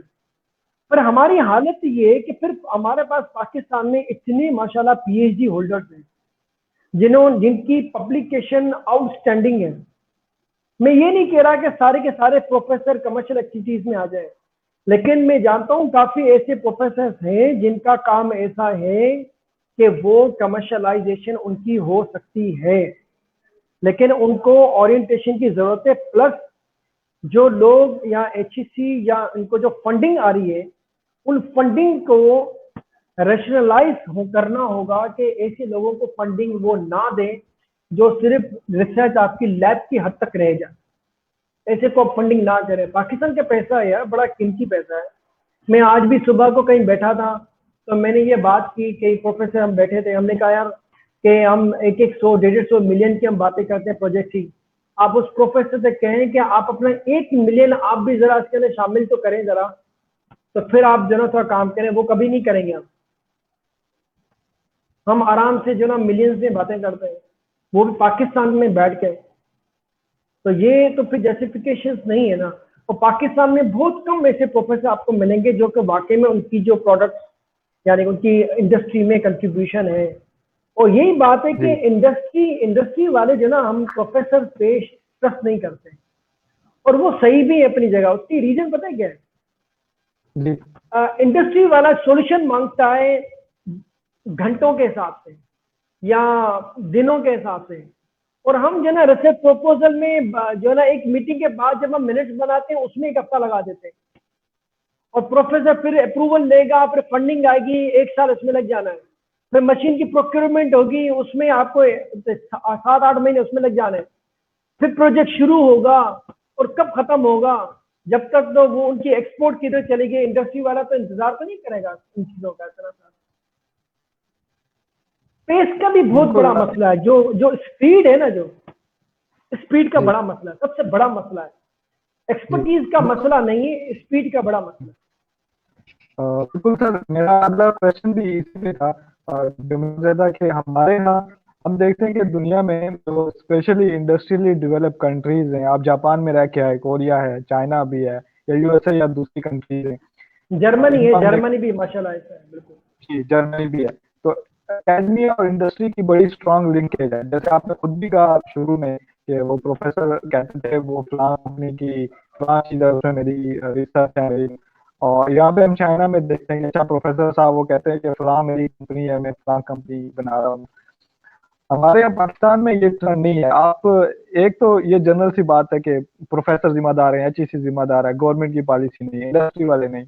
आप क्या नहीं समझते कि हमारी एकेडमिया में भी इन लोगों को इंडस्ट्री की प्रॉब्लम सॉल्व करने का ट्रेंड नहीं है, या हम ये लिंकेज खुद भी पैदा नहीं कर पा रहे, इसमें कहीं हम भी जिम्मेदार हैं? उसकी उसकी सर सीधी सीधी वजह है कि हमारे जो कुछ प्रोफेसर जो लिंकेज का मसला है, वो इंडस्ट्री जाते भी हैं तो उनका जो मसला है वो समझ ही नहीं पा रहे। मुझे आज बात बताएं, हम फॉरेनर हैं, हमारे एक पाकिस्तानी के नाते से हमारा एक देशी एक मसला है, ठीक है। हम अगर जी पाकिस्तानी मसले जब आप किसी चाइनीज जापानीज को बताएंगे कि शायद उसको कम समझ में आएंगे। जैसे मैं आपको मिसाल दूंगा, आप बोलेंगे यार मैं असाइनमेंट कर रहा था, अचानक से हमारे ताया और अबू सारे गांव से हमारे घर में आ गए, हमें खाना बनाना पड़ गया। तो ये चाइना वालों को समझ में नहीं आएगी ये वाली मिसाल बात। हमारे पास सही अनएक्सपेक्टेड गेस्ट तो आते ना फोन भी, वो तो पूछे भाई भाई कैसे आ गए, भाई आ गए, और वो रात भी रहेंगे और ये कब जाएंगे वापस हमें नहीं पता। ये देसी मसले हैं। तो यही जी बात है। तो जब प्रोफेसर इंडस्ट्री में जाता है, तो जब इंडस्ट्री वाला जब उसको अपने मसले बताता है ना, तो वो उनको वो प्रॉब्लम ट्रांसलेट ही नहीं कर पाता ये कह क्या रहा है। तो काम कहां से करेगा? देखे ना, किसी ने बड़ा अच्छा जोक लिखा था कि पहले जो है ना, जो प्रोफेसर होते थे वो नेचर को अंडरस्टैंड करते थे, नेचर को अंडरस्टैंड करते अंडरस्टैंड थे, कर और उनकी फिर पब्लिकेशन, ठीक है। और जी हम लोग क्या करते हैं कि हम लोग कहते हैं कि ऐसा काम करें कि नेचर में पेपर पब्लिश हो जाए। ये सोच में बड़ा फर्क है, ठीक है ना। बिल्कुल बिल्कुल दूसरा कहते हैं, अब न्यूटन जो था, न्यूटन के भाई वो एप्पल गिरा, जी ठीक है, जी एप्पल गिरा ग्रेविटेशनल फोर्स की। हम सोचते कि जी यार अगर ये माल्टा गिरेगा तो भी तो ग्रेविटेशन है। जी तो हमने जो ना इस पर हमने थ्योरी लिख दी कि भाई माल्टा गिरेगा तो भी ग्रेविटेशन होगी। तो this is the difference actually. जी ये आपने बड़ी अच्छी बात की। और न्यूटन वाली मिसाल आपने दी, मुझे याद आया एक लतीफा, एक हमारे टीचर सुनाया करते थे कि वो जी न्यूटन था कि सोया हुआ था तो उस पे एप्पल गिरा, तो उसने कहा चले कोई इसका फोर्स हमारे यहाँ अगर किसी पे वो एप्पल गिरता तो उसने उसके पहले 8-10 गालियां देनी थी कि मैं सोया हुआ था, किसी मुझे जगा दिया, और फिर उसने वो सेब खाना था। तो ये अगेन मैं मैं एक ये मैं अप्रोच। मैं कामरान साहब, मैं आपको कहता हूं, मैं अभी भी कहता हूं, हमारे ऊपर आज भी एप्पल गिर रहे हैं, मेरी बात सुनिएगा। जी आज जी भी वो एप्पल गिर रहे हैं, लेकिन हम एप्पल खा रहे हैं। वो एप्पल गिरा क्यों, हम इस पे ध्यान नहीं देते।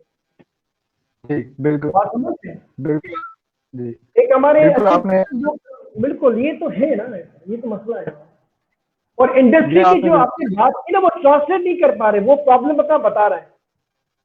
और जी दूसरी बात, एक इंडस्ट्री में मैं गया और हम पहले से सोच के आते हैं इस इंडस्ट्री के साथ मुझे कोलैबोरेशन करनी कुछ भी हो जाए।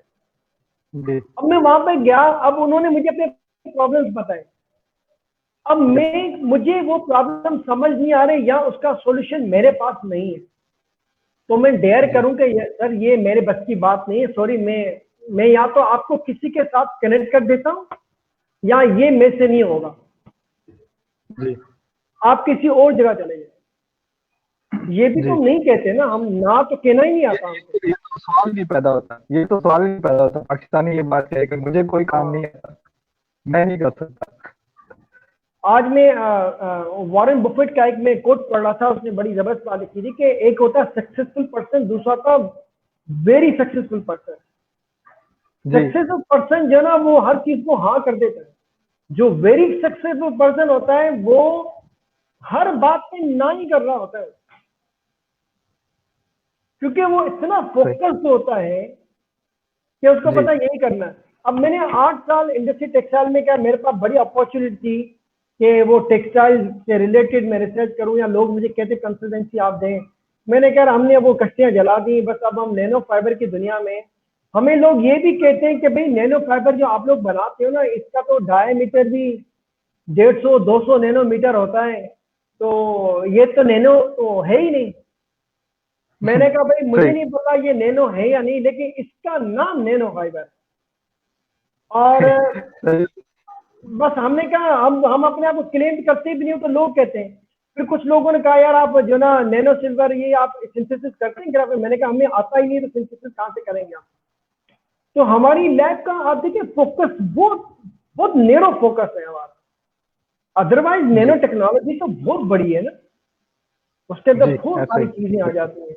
लेकिन सारे ठेके अगर हमने लेने तो फिर तो काम तो नहीं होगा। बिल्कुल सही कहा, बिल्कुल सही कहा सर। फोकस होना अगेन ये कि बड़ा इम्पोर्टेंट है।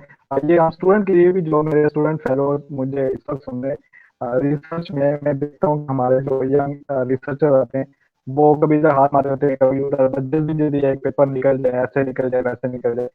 और जो डॉक्टर साहब ने बात की, फोकस एक ही डायरेक्शन में, आपको टाइम लगेगा, हो सकता है 2 साल लग जाए, 3 साल, लेकिन उसका सिरा आपको बड़ा अच्छा मिलेगा। सर एक चीज जो रह गई आपकी प्रोडक्ट से रिलेटेड, शुरू में भी क्वेश्चन था मेरे ध्यान में नहीं था। आप जो उसमें नैनो यूज करते हैं, नैनो फाइबर आप मास्क में यूज करते हैं, जो डिवाइस आपने बनाए, या आप खुद बनाते हैं या रॉ मटेरियल आप एक्सपोर्ट करते हैं और उसके बाद जस्ट आप फैब्रिकेट करते हैं डिवाइस? नहीं, रॉ मटेरियल तो डेफिनेटली पॉलीमर्स के जो रॉ मटेरियल हम लेते हैं, बाकी नैनो फाइबर की फैब्रिकेशन प्रोडक्शन की हमारे पास है और मास स्केल पे बनाते हैं हम इससे nano fiber Pakistan. This is the only plant in Pakistan that we are doing it commercial सही। Nano fiber. तो आप कमर्शियल स्केल पे नैनो फाइबर्स खुद बना रहे हैं वहां पे जी मेहरान यूनिवर्सिटी में? सर, हम खुद बना रहे हैं और इंटरेस्टिंग बात बताऊं कि इसकी जो मशीन भी ना तकरीबन 7-8 करोड़ रुपए की मशीन है, वो मशीन भी हमने खुद बनाई है क्योंकि पेंडेमिक था, सब कुछ बंद था, मशीन का इंतजार तो करना नहीं था हमें। तो वो उसकी जो मशीन है ना बनाने की, जो बल्कि वो भी हमने खुद बनाई है जुगाड़ी। वो दिखाई दे काबिल नहीं है कि उसकी शक्ल अच्छी हो तो हम दिखा के ये देखो हमने, लेकिन वो नैनो फाइबर हम खुद बना रहे इसका मतलब है कि आप हमें एक लाइव सेशन आपकी लैब से करना चाहिए, ताकि हम जरा देखें कि वो काम जो पाकिस्तान की बहुत बड़ी बड़ी यूनिवर्सिटीज में इतनी सारी फैसिलिटीज के साथ नहीं हो पा रहा, तो वो वहाँ एक दूर की यूनिवर्सिटी जिसका कोई अभी बड़ा नाम नहीं है, एक प्रोफेसर आके और ये जुगाड़ वाला काम मुझे लगा, ये हैं। जी अगेन बिल्कुल बड़ी सर। इंटरेस्टिंग चीज है। लेकिन फिर एक दफा मैं फिर मैनेजमेंट की बात करूंगा कि कैसे आप रिसोर्स मैनेजमेंट पे जाते हैं। आपको पता है कि शायद बहुत सारी चीजें नहीं हो, तो बजाय इसके कि आप उसका गिला करें, शिकवा करें, आप जो हालात और जो चीजें आपको मैसर है उनको लेके आगे बढ़ते हैं। मैं इस बात पे तो बहुत मुतासर हूँ, मैं आपको सर अपना मैं मुर्शिद आपको मान रहा हूँ। सर मैं आपको बताऊं एक चीज के कोई ये समझे कि हमने इतना सारा काम, इसमें खर्चा कितना हुआ होगा। मैं आपको बताऊं ऑनेस्टली कि जीरो बजट पे काम स्टार्ट किया था। None of a single. हमें यूनिवर्सिटी ने फर्नीचर प्रोवाइड किया 5.5 लाख रुपए का, टेबल कुर्सियां वगैरह दी हमको, लेकिन हमने यूनिवर्सिटी से 1 रुपया रिसर्च का नहीं लिया। ये जो भी किया हमने अपने से किया, उधर से लिया, और बिल्कुल जैसे भिखारी नहीं होते कि यार जी। आप हमको ये ड्रॉपर थोड़ी हमको चाहिए, आप दे सकते हो, यार आपके भाई ये ओह। मशीन जो खराब पड़ी आप यार हमको दे दो, आपकी जाया पड़ी हमको दे दो, हम अगर ये इसको सही करा देंगे खुद ही। तो बिल्कुल बच्चों की तरह मतलब घसीट घसीट के, और ऑनेस्टली कि किस तरह से हमने काम किया है कि मतलब बिल्कुल मांग मांग के हमने काम किया, जीरो बजट पे सारा काम किया है, और कोई बड़ी हेवी इक्विपमेंट अभी तक हमारे पास नहीं है। और दूसरी सर मैं बात कर रहा था कि जो है ना बिल्कुल जो जुगाड़ का जो आपने बात की ना, मेरी आप हमारी पब्लिकेशन देखेंगे ना तो लोग ये जी। समझते हैं कि कैरेक्टराइजेशन। आपको एक मिसाल देता हूँ, मैंने फर्स्ट अल्ट्रासोनिक, मेरे पास एक बात था, मेरे पास ना उसको जी। पावर पावर चेंज करने का ऑप्शन नहीं था। मैंने जब देखा अगर हाई इम्पैक्ट में जाना हो तो आप कुछ मशीन का जो पावर का जो इनपुट है उसकी वेरिएशन कुछ होनी चाहिए। अब वो मशीन मैंने जी। ली थी बड़ी सादी सी, चाइना की से मैंने मंगवाई थी, अल्ट्रासोनिक बात था। अब मैंने कहा वो जी। तो फिक्स, उसमें वेरिएटर था नहीं, मैंने वो पंखे का जो रेगुलेटर होता है, ठीक है, वो मैंने लगाया उसके पावर पे, उससे मैंने निशान लगाया और उसको मैंने करके वो मेरा 3.2 इम्पैक्ट फैक्टर मेरा पेपर पब्लिश हो गया। उसके अंदर मैंने मेंशन किया। फिर एक रिव्यूअर ने एक सवाल किया कि भाई इसमें जब अल्ट्रासोनिक जब कैविटेशन जब होती है तो टेम्परेचर आता है, तो इसके लिए तो जी। सर्कुलेशन बहुत जरूरी होती है। मैंने कहा हमें सर्कुलेशन, क्योंकि वो बिल्कुल जुगाड़ी का बात बना हुआ था, तो हमने कहा कि जी। हम फ्रिज में एक जग पानी का रखते थे, ठंडा होता, और जैसे हमें थर्मोमीटर उसके अंदर रखा हुआ था होता हमने, अब वो जग से पानी डालते ठंडा और दूसरा पानी वो नलके से निकालते जाते, इस तरह से हम उसकी मैनुअल सर्कुलेशन कर रहे थे। वो पेपर पब्लिश हो गया। और जो पीएचडी के दौरान मेरे पास कोई छोटा जो है ना कोई ऐसा इंस्ट्रूमेंट नहीं था जिसकी मैं कैपिलरी मालूम करता नैनो फाइबर की, तो वो मैंने पूरा एक जुगाड़ी, मैंने खुद इंस्ट्रूमेंट बनाया, सामने कैमरास रख के और पैटी डिश वगैरह रखाई, उसके अंदर मैंने जेट लगाया, टाइमर सेट किए, और मैंने पूरा वो मेथड मैंने उसके ऊपर लिखा, वो मेरा पब्लिश हो गया। तो मैं जो सुन रहे हैं, जो स्टूडेंट्स हैं जो पीएचडी कर रहे हैं, कि खुदा के वास्ते इंस्ट्रूमेंट्स का इंतजार ना करें, you should create your own technique, उसमें रिप्रोड्यूसिबिलिटी होनी चाहिए, दैट्स इट। और वो आपके काम पब्लिश हो जाते हैं, बड़े अच्छे अच्छे इम्पैक्ट में चला जाता है काम, उसके लिए आपको घबराने की जरूरत नहीं है। जी, कॉन्सेप्ट बिल्कुल क्लियर सर, होना चाहिए बस। बहुत जबरदस्त ये आपने कही। मैं कुछ चीजें यहाँ पे कमेंट्स रीड करूंगा और फिर आपके मैसेज की तरफ आएंगे एंड से। वो उजैर जावेद साहब है हमारे साथ, उन्होंने कहा माशाल्लाह सर, मुझे लगता है ये आपके स्टूडेंट है सर, हफीज अनवर ये साहब मेरा, है, जी गुलशन जी, लिखा है, इसरार अली ग्रेड। ये मेरे स्टूडेंट्स हैं जी, जी बिल्कुल बिल्कुल। जी, इलाका तक कमेंट है कि और इस साथ ने बड़ी खूब अच्छी है भाई, मैं भी इससे एग्री करता हूँ कि strong motivation and willingness to do hard work is really great key to success। आप अगर मोटिवेटेड हो तो जी हाँ, डेफिनेटली रास्ते आपको भी बना ले। अच्छा तो काम ये होता है कि जी रास्ते बिल्कुल। बनाना, मेरे पास रिसोर्सेज नहीं तो मैं कैसे फाइंड करूँ। और आपके एक और स्टूडेंट है फराज है साहब, ये भी बिल्कुल हिस्ट्री जी, आपने हमारे फराज साहब, ये मेमोराइज। बड़े, देखें ये भी हमारा बच्चा है, हमने मास्टर्स हमारे पास की, इसको हमने भेजा चाइना, माशाल्लाह अभी पीएचडी वहाँ पे कर रहे हैं। इनकी बड़ी जबरदस्त स्टोरी, ये सारी हमारी जो है एक लेगेसी है जो हमारी जो चल रही है ना। अब अगर वो आप स्टोरी सुनेंगे जी तो वो एक अलग ही कहानी है। हमारी लैब कहलाती है, एक यहाँ से वीजा ऑफिस पे कहलाता है हमारी लैब जो है, वो कहलाता है यहाँ पे जो सही, जाएगा वो बाहर तो जाएगा ही जाएगा, कहीं ना कहीं वो लग ही जाता है। तो, जबरदस्त तो जबरदस्त। माशाल्लाह वो काम करते हैं। जी जी जी, जी जी बिल्कुल। ये बड़ी खुशी की बात है सर के अच्छा रिस्पॉन्स है। जुल्करनैन नारायण साहब, ये भी मुझे आपके स्टूडेंट भी लग रहे हैं माशाल्लाह जी, सर, ये भी इतने मेरे स्टूडेंट है। लिखा। जी जी। जी, ये भी हमारे स्टूडेंट है, और ये सिर्फ की आई थिंक ये भी मेरा ही स्टूडेंट शायद लग रहा है, आई don't know why now this professor are really even into first author publication. This is wrong perception, ये जो कह रहे हैं कि फर्स्ट ऑथर पे होते हैं, नहीं बिल्कुल ऐसा नहीं है। जो ऐसा करते हैं मुझे नहीं पता, कि हमारे पास तो रूल है, जो भी स्टूडेंट या जो भी उसका कोलैबोरेटिव काम करता है वो सबसे पहले आता है। और हमारी लैब का असूल है, हमारे जो प्रोफेसर हम सबसे आखिर में होते हैं, हमारा कभी भी आपको बीच में नाम नहीं मिलेगा। ये जी वैसे पाकिस्तान में बहुत सारे बल्कि पाकिस्तान में नहीं, बहुत सारी और भी जगह पे मैंने देखा है कि प्रोफेसर बड़े ग्रीडी हो जाते हैं बात, लेकिन ये ऐसे लोग डेफिनेटली वो अपना इंप्रेशन छोड़ देते हैं। इस रात ने एक और क्वेश्चन किया साथ में कि कमर्शलाइजेशन के लिए नेसेसरी है कि एक्सपेरिमेंटल वर्क आपका कुछ ऐसा जो कमर्शलाइज हो सके, तो आप कौन सी फील्ड सजेस्ट करते हैं रिसर्च के लिए पाकिस्तान में जो कमर्शलाइज हो सके? देखिए बात पता है क्या है, जारी बात है, देखो कमर्शलाइजेशन अगर आपका आइडिया अपना है तो उसके लिए पीछे जारी में डेटा आपको चाहिए, एक्सपेरिमेंट्स तो करने होते हैं। और एक बात मैं जरूर कहूंगा कि हमेशा याद रखें कि प्रोडक्ट कभी भी फाइनल नहीं होते, ये ध्यान में रखिएगा आप। लेकिन ऐसी इसलिए वर्ड यूज करते हैं वाइबल प्रोडक्ट हो, ताकि उसमें जी कमर्शियल जो है ना कंज्यूमर की तरफ से कुछ एक्सेप्टेंस हो। लेकिन मसले मसाइल होंगे, अब हमने मास्क बनाए, हमें मसाइल आ रहे हैं कि कोई कह रहा है इसमें हेरीनेस आ रही है, इसमें यहाँ से मसला है, इसमें लूप में मसला है, लेकिन हमने काम बंद नहीं किया उसको। ये कंटिन्यूस जर्नी होती है, उसमें आप एक्सपेरिमेंटेशन कर रहे होते हैं, कस्टमर का फीडबैक आ रहा तो उसमें आप इंप्रूवमेंट करते जाते हैं और आप सीखते चले जाते हो। ये नेवर एंडिंग सेशन है।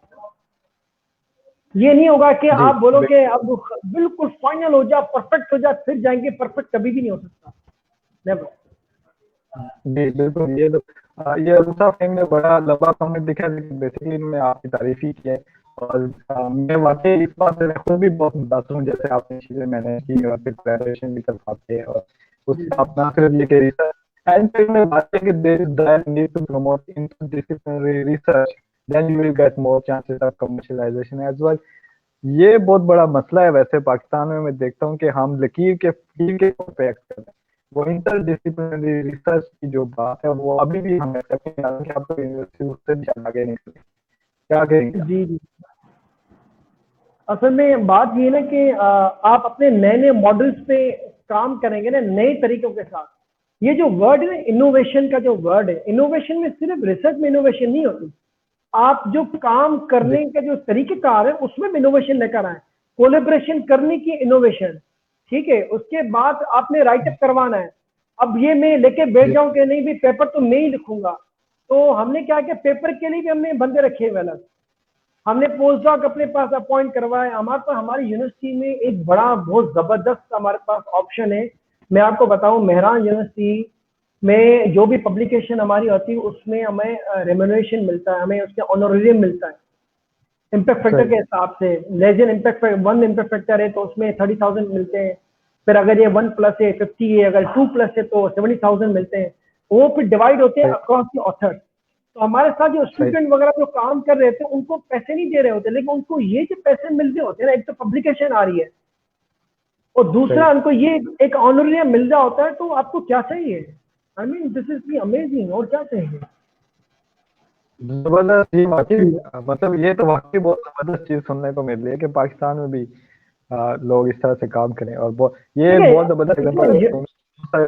देखिए यूनिवर्सिटीज की, मैंने आपको पहले हम जो गुफ्तगू कर रहे थे तो मैंने आपको कहा कि अगर यूनिवर्सिटी का विजन हो और दूसरी बात जो ना लेड बाय एग्जाम्पल। देखो बात तो ये, तो हमने 2013 में तो बातें करना शुरू की थी हमने, और मुझे अच्छी तरह याद है, मैं अपने हमारे वाइस चांसलर को क्रेडिट दूंगा कि जो मेरा अपना जो विजन था, लेकिन वो उससे भी आगे सोच रहे थे ना कि ये चीज शायद ऐसे से आगे जाएगी जरूर। हम तो ये सोच रहे लेकिन कोई करे ना ऐसा, तो उन्होंने हमें ग्राउंड दिया, हमें पूरा वो काम कर। देखे आपको बताएं कि देखो एक बंदा अगर आपको सपोर्ट नहीं कर रहा तो वो एक अलग बात है, लेकिन अगर ये रुकावट नहीं डाल रहा, XYZ यूनिवर्सिटीज में कोई लोग होते हैं रुकावटें डालते हैं या आपके लोग, तो उसमें भी बड़ा, अगर रुकावट कोई नहीं डालना, ये भी बहुत कंट्रीब्यूशन है। मैं उन लोगों का शुक्र अदा करता हूँ कि जो आपको काम करने देते हैं। ऑनेस्टली ये आपको मैं बताऊं कि जो आपके रास्ते में आते नहीं है उनका भी शुक्रिया अदा करना चाहिए, ठीक है। लेकिन जो आपको आपकी लेगेसी को, आपकी स्ट्रगल को जो सपोर्ट करते हैं ना, उनकी वो हिडन जो ना हीरोज होते हैं, और वो उसमें आपके ना लेगेसी को उनका ज्यादा विजन होता है, वो आपको बता रहे होते हैं कि ये चीज यहाँ यहाँ आपको ना काम आएगी। तो डेफिनेटली यूनिवर्सिटी की हमें सपोर्ट रही है हमेशा। और ऑनेस्टली मैं आपको बताऊं कि अब तो हम बड़े तैयार हो गए। अभी तो हमारा नैनो टेक्नोलॉजी सेंटर हमने अपना डिक्लेयर कर लिया है यूनिवर्सिटी में। एक छोटी सी टेबल से हमने काम जो स्टार्ट किया था 2013-14 में शुरू में, और आज वो नैनो टेक्नोलॉजी सेंटर बन गया है। हमारे पास अभी भी इक्विपमेंट्स नहीं है। I am not ready to show you anything, अभी कुछ भी नहीं है हमारे पास। हाँ, कमर्शियल एक्टिविटीज है, लेकिन आस्ते आस्ते इंशाल्लाह। अब हमारा प्रोग्राम ये है कि लेड बाय एग्जाम्पल, जैसे एज ए प्रोफेसर हमने कमर्शियलाइज करके दिखाई। मैं ये नहीं कह रहा कि हम कोई रोल मॉडल है कि हमने बहुत जबरदस्त काम किया, हमें पता है हमारी अभी बहुत सारी और भी कमजोरियां हैं, और हम अभी हमारे जो सर्किल में जो बड़े बड़े बिजनेसमैन है वो हमें भी सिखा रहे हैं काम के, बेटा इसमें यहाँ पे अपनी गलती की है, इसमें ऐसा होना चाहिए। वो हमारे अब सर्किल में नए नए दोस्त बने हैं, नए नए लोग हमारे जो है ना वो कॉन्टेक्ट में आए, नई कोलेबोरेशन हमारी हुई है बिजनेस पॉइंट ऑफ व्यू से मैं बात कर रहा हूँ। तो वो भी हमारे अलग जर्नी है। तो अब हम ये चीज अपने स्टूडेंट में ट्रांसफर कर रहे हैं कि वो छोटे छोटे स्टार्टअप्स करें और वो भी हमारी अपनी यूनिवर्सिटी से ऑपरेट करें। एक दिन आएगा आप देखेंगे कि Mehran university will be a model university of as a entrepreneurial university. और हम लोग सिर्फ जॉब क्रिएट नहीं, जॉब कंज्यूम नहीं करवाएंगे, और छोटी छोटी ख्वाब हमारा ये कि मेहरान यूनिवर्सिटी में छोटी छोटी फैक्ट्रियां होंगी, छोटी छोटी जो ना हम फैसिलिटीज देंगे, जहां पर ये बड़ी इनोवेटिव प्रोडक्ट्स जो ना बन रही होंगी। कोई बड़ी बड़ी फैक्ट्रियां नहीं होंगी, छोटी प्रोडक्ट बननी होंगी, लेकिन उनका रेवेन्यू जो जनरेट होगा उसमें यूनिवर्सिटी भी पार्टनर होगी, और वो प्रोफेसर या जो स्टूडेंट होगा वो भी उसका जो है ना पूरा पूरा उसका फायदा लेगा। This is what our vision is इंशाल्लाह। सर अल्लाह आपके ये ख्वाब पूरा करे, ये बहुत जबरदस्त है। इस साथ ने एक और कमेंट भी किया है, बेसिकली इससे एक सवाल मैं ये पूछना चाहूँगा कि R&D कांटेक्ट करती हैं कि पाकिस्तान में भी ऐसा होता है कि वो हमारी जो इंडस्ट्री के लोग हैं वो हमारी R&D को इस काबिल समझे कि वो कांटेक्ट करें कि हमारा मसला हल कर दे। मैं तो जी यहाँ पे मैं आपको देखो बात बताना चाहता हूँ कि मैं आपको एक मिसाल देता हूँ कि मैं इसका पहले बना तो हाँ में है जो R&D का है। एक अमेरिकन की एक कंपनी है, उन्होंने हमसे राब्ता किया हमारे मास्क के हवाले से। इन्होंने कहा कि हमें एक ऐसा मटीरियल बनाने जा रहे हैं जो कि, लेकिन वो किसी और पर्पज से इस्तेमाल करने जा रहे हैं, और वो बहुत बड़ी एक R&D ऑर्गेनाइजेशन है। वो इनोवेटिव प्रोडक्ट खुद भी बना रहे थे और वो इनोवेटिव प्रोडक्ट खरीदते भी हैं, यहाँ टेक्नोलॉजी परचेज करते, फिर आगे मजीद उसको फिर हाई प्राइस में उसको जो है वो सेल आउट करते हैं, क्योंकि उनकी जो बड़ी इंडस्ट्री से कनेक्शंस है। तो उन्होंने तकरीबन 1-1.5 महीना पहले हमसे राब्ता किया कि आप ये जो नैनो फाइबर के मेम्ब्रेन यूज कर रहे हैं, हम इस पर्पज में यूज करना चाह रहे हैं, क्या आप उसको ये प्रॉपर्टीज दे सकते हैं? तो हमने अभी इनको कोटेशंस भी दिए सारी चीजें। तो ये एक R&D ऑर्गेनाइजेशन है जो हमारे पास जो ना एक लिंक में है, और एक दो और भी ऑर्गेनाइजेशन हैं जो हमारे साथ अभी कांटेक्ट में है और डिफरेंट प्रोडक्ट हमसे डेवलप करवा रहे हैं, जो कि वो इस फोरम पे मैं अभी नहीं बता सकता। सर अल्लाह आपको इसमें कामयाब करे, बड़ा अच्छा होगा। रूसा ने एक बात लिखी है और आपने भी रेवेन्यू का जिक्र किया, इंडस्ट्री और साइंटिफिक रिसर्च में कम्युनिकेशन किया है, तो वो भी काम हो जाए, कमर्शियलाइजेशन हो। लेकिन इससे देखें एक बड़ा असर जो पड़ता है, रेवेन्यू हम जनरेट कर सकते हैं। हमारी यूनिवर्सिटी जो बजट खा रही होती है वो ना सिर्फ ये कि उस मामले में खुद कफील हो, वो बजट प्रोड्यूस करें। आप क्या समझते हैं इस पे काम करके हम मुल्क को मजीद लाएंगे? ये भी एक मेथड नहीं हो सकता कि हम पाकिस्तान को तरक्की की शाहराह पे गामजन करें, अपना सर मैं रेवेन्यू कहता बचाएं? हूँ, सर मैं आपसे यही कह रहा हूँ कि हमें अभी इंतजार रहता है कि साल जैसे एनुअल पूरा होता है, हम HEC का इंतजार करते हैं कि हमें जो ना पैसे चाहिए हम ना हमको। जी तो जी ऑनेस्टली मैं बताऊं, मेरा ये ख्याल है कि नैनो टेक्नोलॉजी सेंटर इंशाल्लाह आगे चले। इवन टेक्सटाइल डिपार्टमेंट मुझे इसकी रिस्पॉन्सिबिलिटी मिली है, मैं भी इसका पूरी मैपिंग कर रहा हूँ जी कि हम एंटरप्रेन्योरल एक्टिविटीज को शुरू करेंगे, उसकी एंगेजमेंट स्टूडेंट्स की भी हो। तो ये कॉन्सेप्ट देखिए, जब तक आप अपना माइंडसेट चेंज नहीं करेंगे ना इन स्टूडेंट्स का और फैकल्टी मेंबर्स का, जब तक आप कुछ नहीं कर सकते। आप इक्विपमेंट दे दें, आप लेबोरेटरी बना के दे दें, बिल्डिंग बना के दे दें, वो किस काम की है जब तक कि वो बंदे खुद वो रियलाइज ना करें कि हमें इसमें करना क्या है। तो रेवेन्यू हम चाह रहे हैं कि उन वहां से हम ये नहीं कह रहे कि 100% वहां से रेवेन्यू हो, लेकिन अब कुछ शुरुआत तो करें। रेवेन्यू हमें वहां से जनरेट करना है। अब हमारी कंपनी है, उसमें कुछ परसेंट यूनिवर्सिटी की भी जो ना इक्विटी, देखिए जी रेवेन्यू एक दूसरे इक्विटी, आप शायद समझते हो कि एक ओनर्स इक्विटी होती है। हम तो अपनी कंपनी में यूनिवर्सिटी को इक्विटी दें, आप इक्विटी होते हैं, मालिकाना हकूक दें आप उनको। जी तो आप अंदाजा करें कि अगर ये एक फैकल्टी मेंबर और उसके दूसरे स्टूडेंट भी अगर ये 1%, 2% अगर इक्विटी देना शुरू कर दें, तो दिन वो दूर नहीं होगा कि ये यूनिवर्सिटीज खुद प्रोजेक्ट दे रही होंगी दूसरी ऑर्गेनाइजेशन को, फंडिंग दे रही होंगी कि हमारा जो ना ये प्रॉब्लम हमें आ गया, आप जो ना वो मतलब आउटसोर्स आप करवा सकते हैं अपना जी रिसर्च को। आपको किसी भी हायर एजुकेशन या किसी गवर्नमेंट के फंडिंग की जरूरत ना भी पड़े। बिल्कुल हो सकता है, बिल्कुल बिल्कुल बिल्कुल हो सर, सकता बड़ी अच्छी बात। वैसे इमरान साहब ने कमेंट किया, क्वेश्चन पूछे, मेरा ख्याल है हमने इस क्वेश्चन पे अच्छा डिस्कशन कर लिया already, how to increase interaction between industry and university. आप आपने, लेकिन फिर भी अगर आप इस पे कुछ और चीजें। है। जी जी, I know mister Imran, he is a very good student, one of my good students में से है, और जी working very good, very hard working है। और मैं जानता हूँ कि इसका जो ये पेन है ना, ये जो मतलब इंडस्ट्री लिंकेज का, ये जी वाकई में एक बहुत बड़ा इसका पेन है।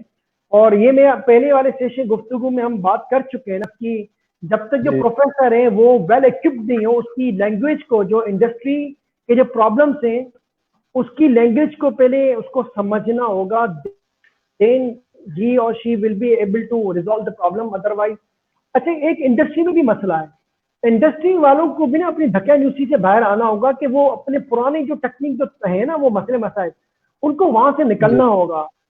वो प्रोफेसर को भी थोड़ी रेस्पेक्ट दें, उनकी भी कहानी सुने, थोड़ी नई इन्वेस्टमेंट की तरफ जाए।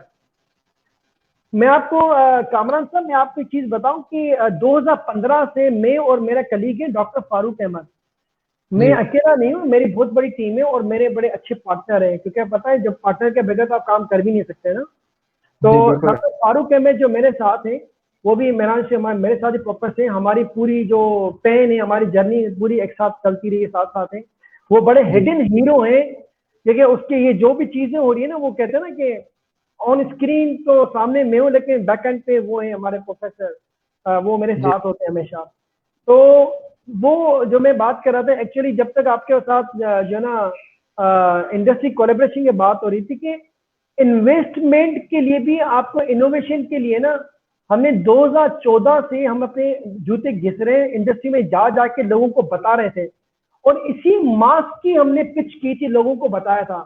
और कई लोगों ने कहा था मियाँ, उन्होंने हंस के भी, मेरी याद है एक फैक्ट्री में गया था, वो उसने बहुत बड़ी एक हंसी दी, उसने कहा कि आप ब्रांड की बातें कर रहे हो, वो भी पाकिस्तान में, जाओ प्रोफेसर साहब अपना जाके काम करें आप। तो हाँ मैं वहां से उठा था, वो 2015 की बात है। मैंने कहा सर, जो हमको बंदा, जिस बंदे ने हमको कनेक्ट किया था, मैंने कहा यार हमारी तो इंसल्ट होगी, लेकिन बहरहाल इंशाल्लाह एक दिन आएगा कि हम इसको ब्रांड बना के दिखाएंगे। अगर ये इंडस्ट्री वाले हमारी बात नहीं सुनते तो इंशाल्लाह हम दुकान अपनी खुद खोलेंगे। तो एक बहुत बड़ा चैलेंज लिया, एक बहुत बड़ी वो चीज थी हमने ली। और हम लोग यहाँ कह तो देते हैं लेकिन फिर अल्लाह ताला पूरी करवाता है। और फिर अल्लाह ताला से दुआ भी मांगते हैं कि या अल्लाह ये मेरे मुंह से निकल गया, अब इसको सच साबित करना तेरा काम है, हमारे बस की बात नहीं है। तो फिर अच्छे अच्छे लोग मिलते काम होंगे। तो मैं सर ये बात कर रहा था कि जो इंडस्ट्री को अगर न्यू टेक्नोलॉजी देकर, ऐसी नहीं हो कि भाई मेरे पास है ना ग्राफिन बनाने का तरीका आ गया, आप उनको इंडस्ट्री में गए, आपने उनको बोला कि भाई ये ग्राफिन बनाना आप शुरू कर दें, 2 करोड़ रुपए की इन्वेस्टमेंट, 10 करोड़ रुपए की इन्वेस्टमेंट है, तो कोई भी नहीं करेगा। आप वहां पे पिच यूं करते हो कि भाई ये एक प्रोडक्ट है मेरे पास, क्या आप चाहते हो कि हर महीने आपको 1 करोड़ रुपए मिले तो मैं बात शुरू करूं? वो कह रहे हाँ जी आप बिल्कुल बात शुरू करें। जी तो मुझे 1 करोड़ रुपए कैसे मिल सकता है? तो होगी बात। वरना आप बोलोगे कि देखिए प्रोफेसर बात करता है कि मुझे जो है ना ये मशीन आप लेके दें, फिर आप देखिए 2 साल के बाद मैं आपको एक ऐसी चीज बना के दूं आपकी तबीयत खुश हो जाएगी। तो कोई भी नहीं सुनेगा ऐसी बातें, फिर इस वजह से जनाब लिंक नहीं बन पाते। This is the language, this is the language. उसकी पिच पे आपको जाना होगा कि उनकी जो तकलीफ है ना, उस तकलीफ पे जाके बात करनी होगी, तो फिर इंशाल्लाह कोलैबोरेशन भी हो जाएगी बिल्कुल इंशाल्लाह। बिल्कुल सही कहा सर आपने। हम आपके बहुत शुक्रगुजार हैं, और ये हमारा स्टूडेंट प्लेटफॉर्म में सर मेनली हमारे साथ स्टूडेंट ही हैं, तो टाइम हमारा बल्कि ओवर हो गया ऑलमोस्ट 11 मिनट। आप क्या पैगाम देना चाहेंगे स्टूडेंट कम्युनिटी जो इस वक्त आपको सुन रही है, हम सारे लोग? जी पैगाम बस मैं यही दूंगा कि रिसोर्सेज का इंतज़ार मत करें। आपने अगर जो कोई जो लोग जो ना फॉरेनर से और लोगों से जो बहुत ज़्यादा इंस्पायर्ड हैं, वो मैं कहूँगा वो वाला चश्मा आप उतारें और दुनिया को अपनी देसी नज़र से देखें, पाकिस्तान के नज़र से चीज़ों को देखें, और उनके आपको हल नज़र आना शुरू हो जाएंगे।